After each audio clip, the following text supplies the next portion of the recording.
CM이라고 그러면은 그야말로 이 위에 여기 이제 컨스트럭션 매니지먼트라고 되어 있잖아요. 이 프로젝트에 대한 전체적인 매니지먼트를 하는 게 CM입니다. 그래서 여기 보시면은 CM의 정의인데 건설 공사에 관한 기획, 타당성 조사, 분석, 설계, 조달, 입찰, 계약, 시공 관리, 감리, 평가 등 건설 공사 전반에 대한 업무를 건축주를 대신해서 하는 것이 CM의 정의입니다. 그래서 굉장히 범위가 넓고요. 그리고 이제 CM이 굉장히 또 중요합니다. 왜 그러냐면 CM을 통해서 교회를 지으시려고 하면 어떻게 지어야 될지, 뭐부터 시작해야 될지, 땅을 구입할 때 어떤 땅이 좋은 땅인지, 어떤 땅이 우리에게 맞는지, 또 우리가 이제 성도가 1000명인데 몇 평 정도를 지어야 적정한 규모로 지어질지, 좌석수, 본당 좌석수, 그 다음에 본당만 중요한 게 아니고 기타 요즘은 교육공간, 기타 부속 저희가 더 많거든요. 그런 걸 이제 어떤 규모로 해야 될지,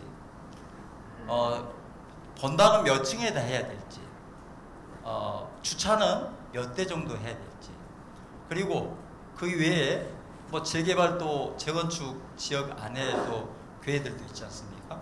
재개발 재건축 안에 있어서 조합하고 협상은 어떻게 해야 되고, 얼마만큼 금액을 받아야 되고, 얼마만큼 금액을 받을 수 있는지, 이런 부분도 굉장히 중요하고, 기타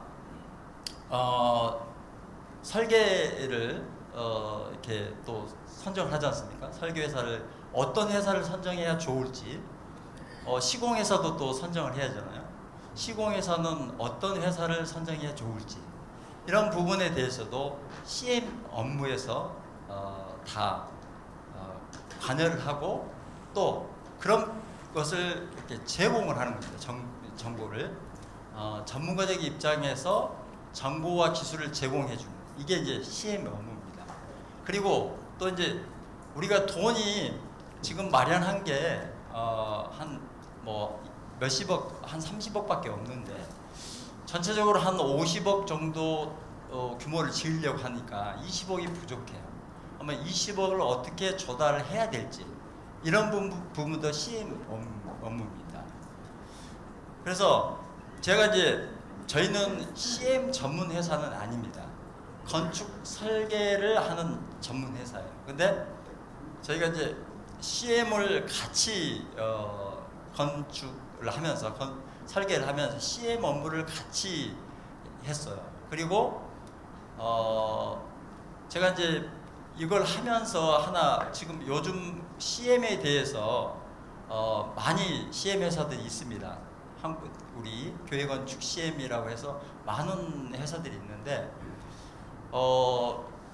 제가 봤을 때 거기에 이렇게 맡겼는데 너무 좀 불합리하고 또 만족도가 떨어진다, 이런 얘기들이 많이 있어요. 그래서 CM에 대해서 명확한 규정을 말씀드리고, 또 그 업무 범위, 그리고 저희가 실제적으로 CM을 통해서 좋은 성과를 거뒀던 것들을 좀 말씀을 드리려고 하고요. 그런데 그나마 그래도 너무 CM에 대해서 광범위하기 때문에 CM이란 무엇인가에 대한 개념적인 설명하고, 그 다음에 CM에 있어서 저희가 이제 한 3가지 정도만 실었습니다. 하나는 VE, CM 업무에 굉장히 중요한 게 VE거든요. VE라는 게 뭐냐면 밸류 엔지니어링이라고 하는데, 쉽게 말하면 공사를 절감하는 방법입니다. 이거는 이제 CM에 있어서 굉장히 중요한 영역 중에 하나인데, 공사 절감은 초기 단계에서 이루어집니다.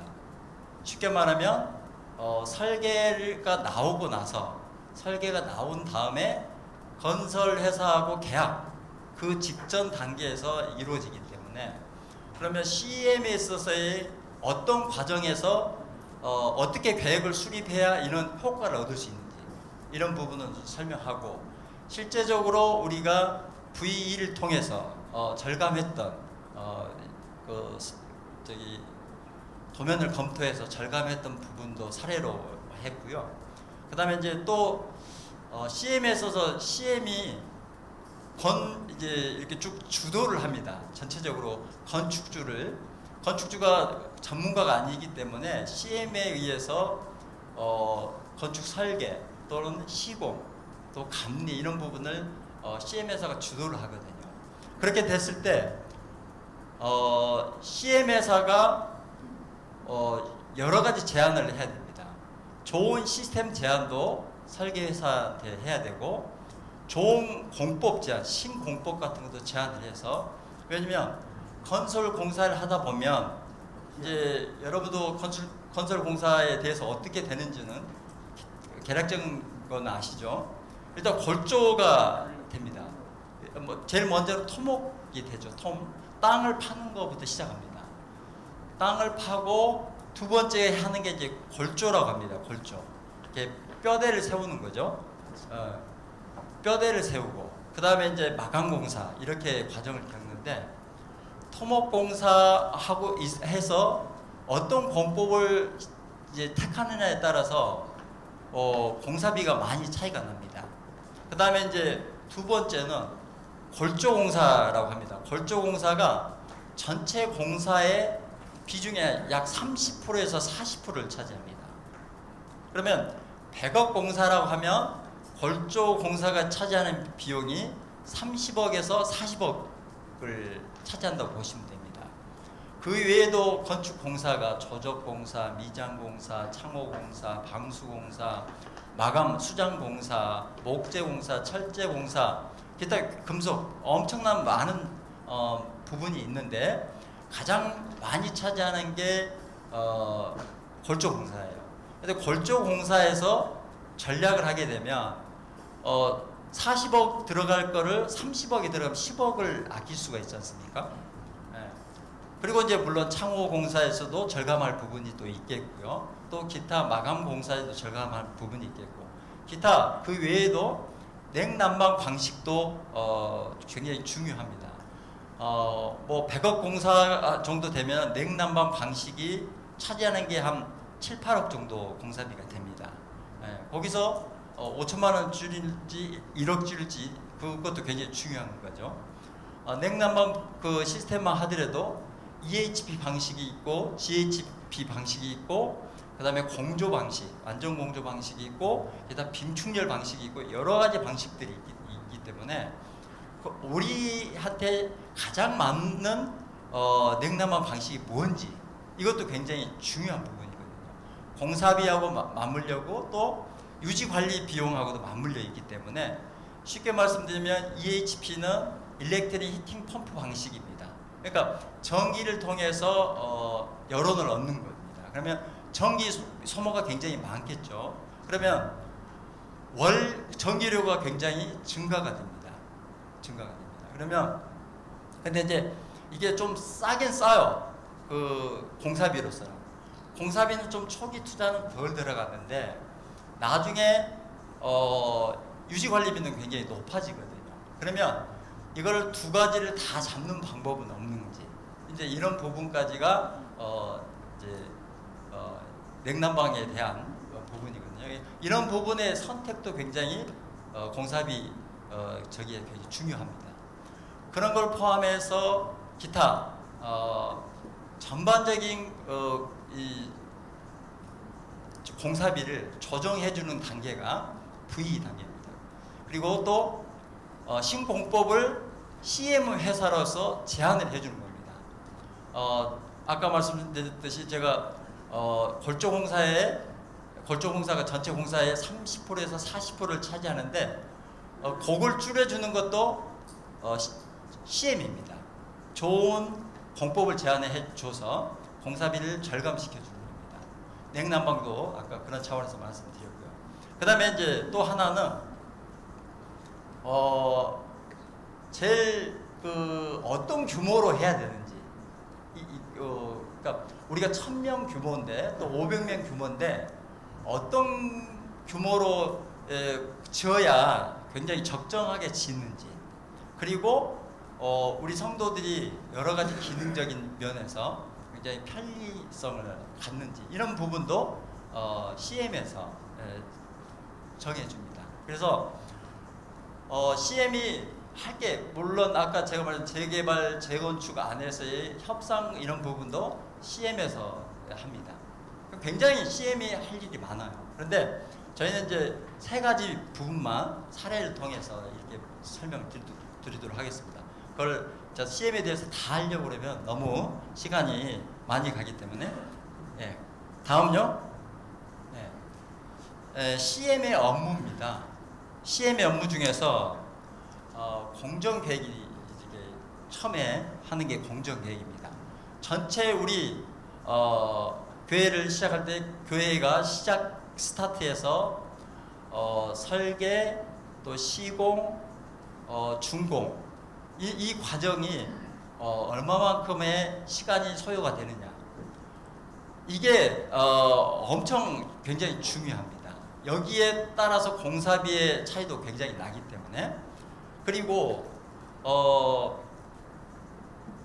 전략 구상을 2단계에서 할 수가 있습니다. 그래서 처음에 CM에 시작했을 때의 공정계획, 이게 처음 시작과 끝까지 어떤 과정을 거쳐서 기간이 얼마만큼에서 끝날지, 이게 굉장히 중요하고요. 그 다음에 이제 두 번째는 CM의 수행계획서, PIP라고 합니다.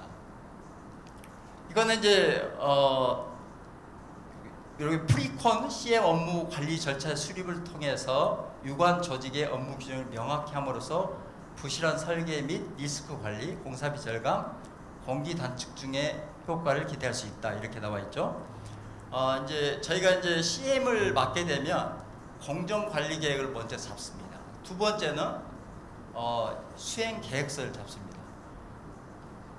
그 안에 이제 여러 가지 건축주는 뭘 담당해 주시고, 설계는 뭘 담당해 주시고, 건설회사는 뭘 담당하고, 감리는 뭘 담당하고, 이런 것들을 분장을 해서 책임을 명확히 하는 겁니다. 명확하게. 네. 그렇게 하고 그 과정을 통해서 여러 가지 우리가 얻을 수 있는 것들을 얻을 수 이제 하는 겁니다. 더더구나 이제 여러분 이제 금융에 대해서는 이제 다음 시간에 우리 나상민 대표가 얘기를 할 건데요. 금융의 조달을 어떻게 할 거냐. 금융의 조달. CM이 물론 교회가 뭐 나름대로 금융 전문가가 있어서 교회가 알아서 하겠다 하면 좋은데, 그렇지 못했을 경우에는 CM을 통해서 금융 조달을 해야 됩니다.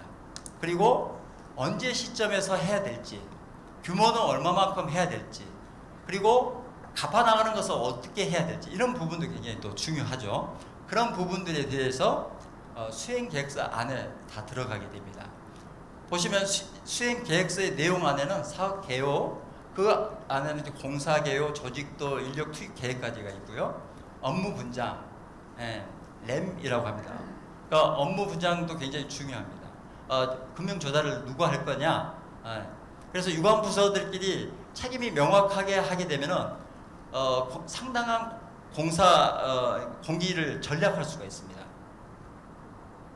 그리고 업무 절차, 설계 관리, 그다음에 원가 관리, 요게 이제 예가의 적정성 검토하고 부의, 요 부분을 저희가 이제 이번에 발표를 할 거고요. 공정 관리, 설계가 이제 보통은 계획 설계, 기본 설계, 또 실시 설계, 이렇게 세 단계로 구분하는데요. 이 단계 때마다 우리가 목표하는 것을 주고 그 목표 달성을 위해서 나가야 되는 거죠. 그래야만이 설계가 최종적으로 끝났을 때 우리가 원하는 만큼의 그 안에서 공사를 수행할 수가 있는 겁니다. 예산 범위를 추가하지 않고. 설계를 열심히 해서 설계를 멋지게 해놨는데 딱 그 내역서를 작성해서 공사비를 산출해 보니까 우리 100억을 목표로 했는데 200억이 나왔어요. 예. 그렇게 되면 어떻게 합니까? 설계를 다시 해야 하잖아요. 그런 이제 실제적으로 그런 사례가 있었어요. 광주의 모 교회가 한 150억 정도를 이제 하려고 예산을 잡아서 설계를 맡겼는데 설계를 하고 나니까 200억이 넘는 겁니다. 그래서 그 설계를 다시 설계 회사를 다시 선정해서 한 그런 사례도 있습니다. 그 다음에 품질 관리 및 안전 관리, 공사 진행에 따른 감리 업무 수행, 그 다음에 이제 조달이죠. 아까 말씀하신 부분대로 조달, 그리고 또 교회에 잉여 자산이 발생할 수 있거든요. 우리 지금 현재 있는 본당을 처분하고 신도시 쪽으로 옮길 수 있잖아요. 그러면 현재 있는 본당을 어떻게 처분할 거냐, 굉장히 이거 중요하거든요. 그리고 우리 뭐 수양관이 있고 또 땅 저기 사택으로 지어놓은 땅도 있고 어디 뭐 이렇게 있어요. 이것들을 다 통폐합해서 여기다 짓고 나머지 그런 재산들을 어떻게 매각을 할 건지 개발을 할 건지 이런 부분도 굉장히 중요하거든요. 그런 부분까지 이제 CM에서 한다는 겁니다. 그래서 교회 잉여 자산 관리. 다음요. 예, CM이 왜 필요한가? 예. 타당성 조사, 규모, 예산 등 교회 건축 전반적인 검토 또 리드 정보 제공을 CM을 통해서 얻을 수가 있습니다. 그리고 교회가 수행할 수 없는 전문적인 지식과 기술을 제공합니다. 그리고 공사비 절감 또 예산 절감을 하고요. 건축에 관한 교회의 전반적인 조직 구성 및 방향성을 제공합니다. 쉽게 말씀드리면 교회를 시작하게 되면 건축위원회를 만들죠. 건축위원회를 만드는 것도 CM에서 교회 규모에 따라서 건축위원회를 조직하는 게 좋습니다. 교회 이제 두 가지로 하는데요. 교회 건축위원회가 소규모로 가는 게 좋을지, 또 대규모로 갈지 좋을지. 이거는 소규모로 가기 좋을 때는 작은 교회에서 빠르게 진행할 필요가 있을 때는 소규모로 가는 게 좋습니다. 왜냐하면 의사 결정이 신속하게 이루어지기 때문에. 그런데 교회 전반적인 이제 성도들의 어떻게 보면 이제 헌금을 통해서 교회 건축을 도모를 해야 될 때는 교회 건축위원회를 굉장히 전 교인을 다 건축위원회로 끌어들여서 하는 게 좋습니다. 이런 방향도 CM에서 수행을 하고요. 조달 업무에 대한 검토 및 업무 수행, 아까 말씀드린 대로 금융을 어떻게 할 건지 이런 것을 이제 아마 이제 나상민 우리 대표가 또 이런 부분을 얘기를 할 겁니다. 또 좋은 교회를 위한 적정 규모, 면적, 기능, 지역 주민의 소통, 교회 비전 수립 이런 부분도 굉장히 중요합니다. 아까 우리 양민수 위원께서 앞에서 잘 설명을 해 주셨는데 좋은 교회라는 게 우리만 좋은 게 아니고 지역 주민하고 소통을 어떻게 이루어나가는 것도 중요하고요. 그 다음에 면적이 예배당만 엄청 크고 또 다른 면적, 그러니까 지역 주민을 위한 면적이 또 작으면 또 언밸런스가 일어나서 안 좋고요. 다른 여러 가지 시설들이 있는데 예배당이 또 너무 작아서도 안 되고요. 그 다음에 층별로도 면적 구성을 층별로 예배당을 1층에 둘 건지 2층에 둘 건지 3층에 둘 건지 이런 부분도 중요합니다. 그리고 교회 사무실 또 이제 목사님 목양실 기타 교육 공간들 보통 이제 영유아부들은 어린아이들은 1층에 두는 게 좋습니다. 지층에 가까운데 이제 이런 기능 구성, 층별 구성에 대한 부분도 CM에서 담당해서 좋은 교육을 위해서 이렇게 해주면 좋고요. 그 다음에 신공법 및 시스템 검토 제안. 예. 신공법들을 제안을 해서 설계자들로부터 이제 이거를 할 수 있도록 이렇게 정보 제공을 해주는 겁니다. 그리고 여러 가지 검토를 해줘서 우리 교회에 맞는, 그리고 공사비도 절감하는 그런 방향의 CM을 해주는 게 좋습니다. 그리고 교회 잉여 자산의 처분, 매각, 개발 등에 대한 방향 설정도 해주고요. 교회 품질, 안전, 또 사후 관리 측면에서 CM이 필요합니다. 그래서 CM이 잘하면은 굉장한 효과를 얻습니다. 근데 지금 이제 CM들은 이제 그런 게 아니고 감리 업무를 주로 이렇게 하고요. 이제 교회에서 공사를 진행이 되면 공사를 어떻게 관리하고 교회 요구사항을 그 공사에 반영을 하고 이런 부분이 굉장히 중요하거든요. 그런 거를 CM이 또는 그 감독관이 이렇게 해줘야 되는데 그게 이제 안 되다 보니까 이제 막 진행해서 야 이게 아닌데 우리가 요구하는 게 이게 아닌데 다시 뜯어내고 또 공사를 하고 이런 언밸런스 엇박자가 나는 경우가 많거든요. 근데 CM들이 이것을 잘 해줘야 되는데 지금 CM들이 그런 부분을 잘 감당이 안 돼서 이제 나중에 다 짓고 나면은 원망이 나오는 거죠. 괜히 CM 막 믿고 맡겼는데 이렇게 됐다. 이러고 그런 부분 또 굉장히 CM에서 중요하고요. CM이 해야 할 일이라고 봅니다. 다음요. 네. 이제 CM의 진행이 이제 하는 과정에 있어서요. 입찰만 제가 하나 이렇게 보겠습니다. 입찰을 설계든 건설회사, 시공사 선정하는 과정인데요. 먼저 입찰 공고를 냅니다. 그 다음에 현장 설명회를 하고요. 질의응답 기간을 갖고 제안서를 접수합니다. 제안서 그러니까 건설회사 입찰은 입찰서를 받는 거고요. 설계회사가 할 때는 이 단계에서 설계안을 저희가 받는 겁니다. 그래서 평가를 하고요. 그 다음에 우선 협상자를 선정해서 가격 협상, 도급 계약, 이런 과정을 거쳐서 입찰이 진행이 됩니다. 그리고 CM에서도 이제 굉장히 또 중요한 부분이 설계 도서의 검토입니다. 여러 가지 이렇게 있는데요. 현장 조건이 부합이 되느냐, 실제 시공이 가능하느냐, 설계도상에 누락 오류가 없는지, 시공 시 예상 문제점이 없는지, 설계에 적용된 자재가 적정한지, 장비의 적정성은 하는지, VE를 통해서 원가 절감 또 기능 향상이 이루어질 수 있는지, 그리고 구조의 불합리, 구조 공법의 시스템에 문제가 없는지, 그리고 설비 시스템 또 장비의 적정성, 그다음에 설계 기준과 지침과 부하 계산, 우리 냉난방 이제 하더라도 여기가 이제 시원하시죠 지금? 예, 그러면 여기에 냉난방, 그러니까 냉방 부하는 적정한 겁니다.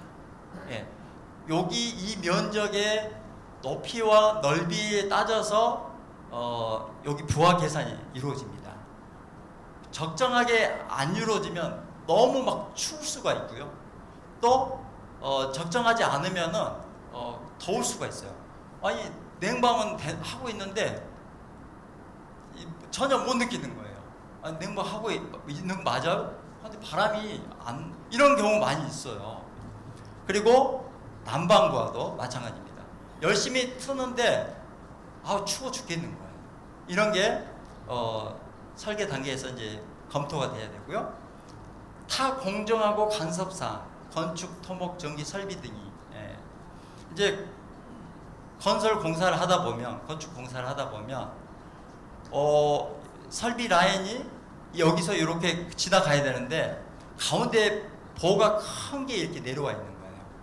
그래서 이렇게 가다가 보호를 따라서 이렇게 설비 라인이 꺾여서 가야 될 이런 부분이 검토가 되면은 그 보호를 다른 보호에 맞춰서 횡으로 돌려서 높이를 줄여서 쭉 가게 한다든가, 또는 그 보호를 슬리브를 뚫어서 관통하게 한다든가 이런 게.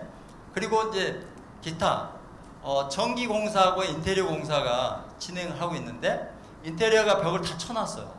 근데 전기 콘센트 위치가 다 가려져 버렸네. 그러니까 이제 콘센트 찾느라고 벽을 다 뜯어내는 거예요. 예. 그러면 인테리어 회사에서 어떻게 하겠어요? 야, 우리가 다 공사를 해놨는데 니네가 뜯어갖고 지금 다시 해야겠다. 이런 부분.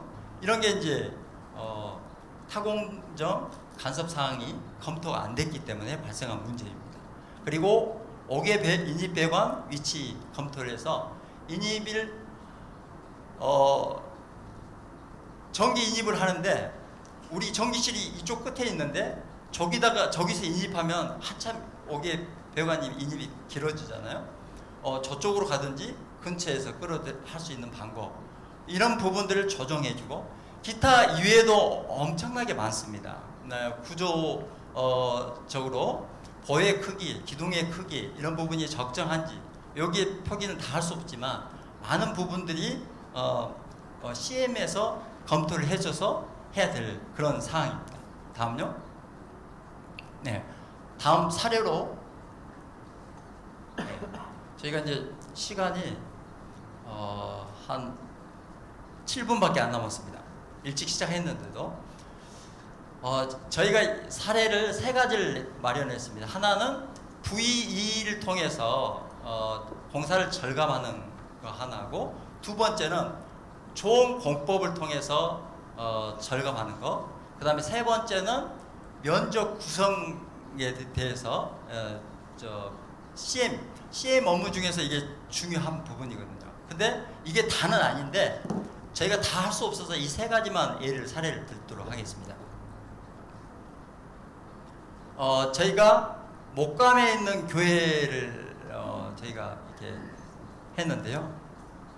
처음에 그 원가 계산하니까 한 64억 정도가 이렇게 나왔습니다. 그래서 저희가 다음요. 네. 네, 이게 이제 내역서라고 하는데요. 공사비를 산출하게 되면 이렇게 이제 건축공사, 토목공사, 기계공사, 전기, 소방, 통신 쭉 이렇게 나옵니다. 이게 다 이렇게 산정이 돼서 이제 이걸 가지고 다음요. 네. VE를 실제로 이제 들어갔습니다. 그래서 이제 VE를 할 품목들에 대해서 했고요. 다음요. 예.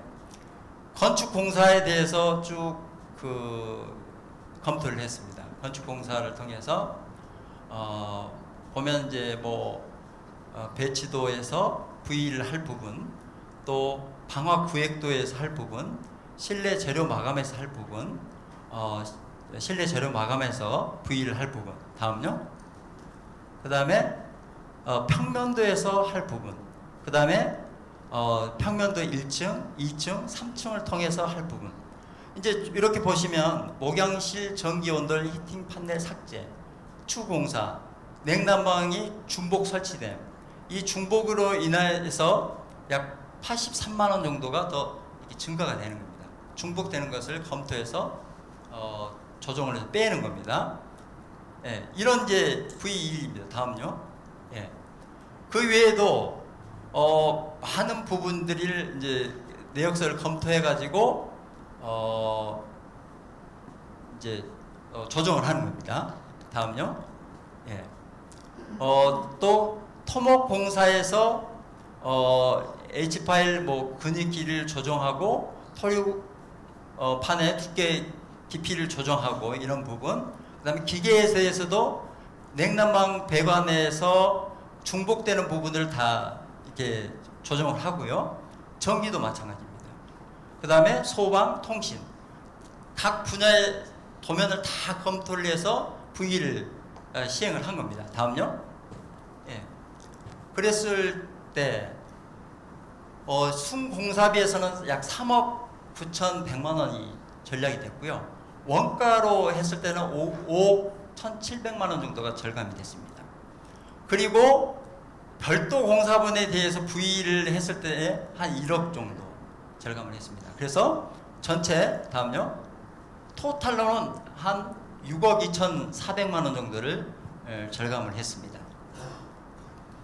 그래서 이제 이거를 가지고 저희가 적정 금액 산정을 했습니다. 적정 금액 약 46억 8,400만 원 정도가 낙찰을 되면은 적정 금액이다 이렇게 했습니다. 근데 실제적으로는 공사는 45억 정도에 끝났습니다. 45억 정도에.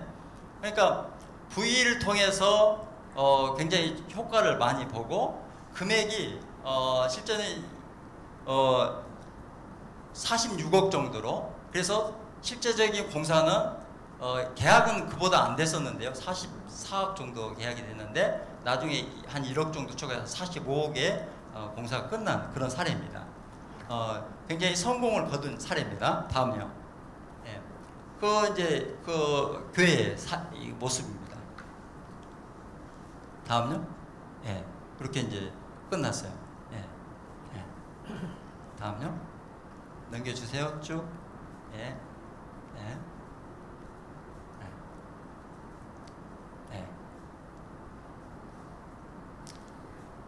두 번째는 평택에 있는 교회입니다. 처음에 이제 그 예상 사업비를 교회에서는 약 150억 정도를 했어요.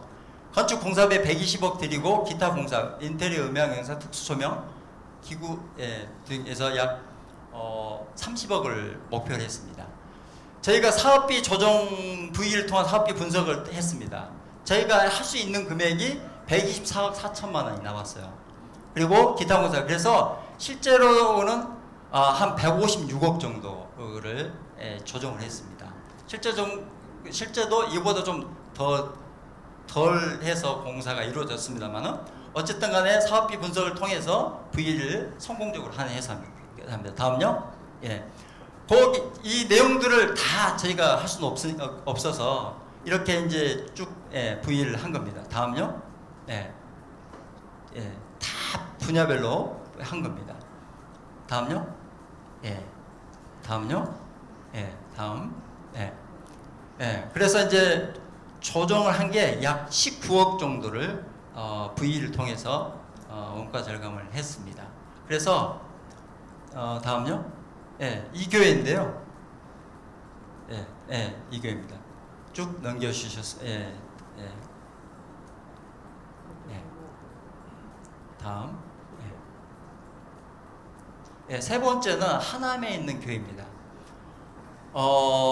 이제 여기도 이제 V를 1차, 2차, 3차 6번을 걸쳐서 해서 했는데 100억 미만 발주 시 퇴직 공제 부금 면제. 그러니까 실제적으로 그 이제 퇴직 부금이 들어가 있어서 이런 부분을 100억 미만 공사를 뺐거든요. 이런 부분을 이제 다 뺐습니다. 다음. 예. 예. 다음요. 다음. 예. 예. 다음. 쭉. 예. 다음. 여기는 34억 정도를 저희가 이제 V를 통해서 저희가 절감을 했고요. 다음. 네. 그래서 135억 정도가 공사 금액으로 적정하다 저희 판단을 했습니다. 실제적인 공사는 한 120억이 이루어졌습니다. 예. 다음요. 예. 그 교회입니다. 예. 네. 다음은 신공법입니다. 슬라포 시스템이라는 거가 있습니다. 우리가 이 천장에 보면 보가 지나가는데 이건 보를 없애고 다 그 슬랍으로 그냥 다 보를 대신하는 공법입니다. 이게 좋은 게 다음요. 예. 이렇게 보로 이런 구조로 원래 건물이 됩니다. 근데 다음요. 이 보를 없애면은 다음요. 이렇게 이제 슬라브만 남게 됩니다. 다음요. 슬라브를 조금 더 보강을 해서 두껍게 하면 다음 층고를 절감합니다. 그러면 층고를 절감하기 때문에 전체 구조 물량이 더 줄겠죠. 예, 그렇게 해서 이제 저희가 했던 겁니다. 그래서 굉장히 절감 효과를 가져왔었습니다. 다음요. 예, 여기 이제 대길교회라고. 예, 다음요. 예, 예. 그 다음에 이제 비케이블 공법이라고 합니다. 빔 케이블이라 하는데 이거는 H빔을 이렇게 활처럼 와이어를 이용해서 하는 공법인데 그걸 통해서 다음요. 예, 여기 왕십리 꽃제교회에 적용을 했는데 여기를 통해서 굉장히 절감을 했고요. 이렇게 이제 신공법을 통해서 절감하는 사례를 말씀드리고 있습니다. 다음요. 쭉. 그 다음에 포스트 텐션 와이어를 대신 넣어가지고 한 공법입니다. 넘어가 주시겠어요? 그냥. 그 다음에 이제 이제 적정 면적하고 적정 규모를 어떻게 하느냐에 따라서 또 CM으로서 그러니까 좋은 교회를 위해서는 그런 면적 배분도 굉장히 중요하다고 생각합니다. 시간 관계상 이렇게 마치겠고요. 혹시 나중에 또 궁금한 게 있으면 끝나고 이렇게 와서 개인적으로 질문해 주셨으면 감사하겠습니다. 네, 감사합니다.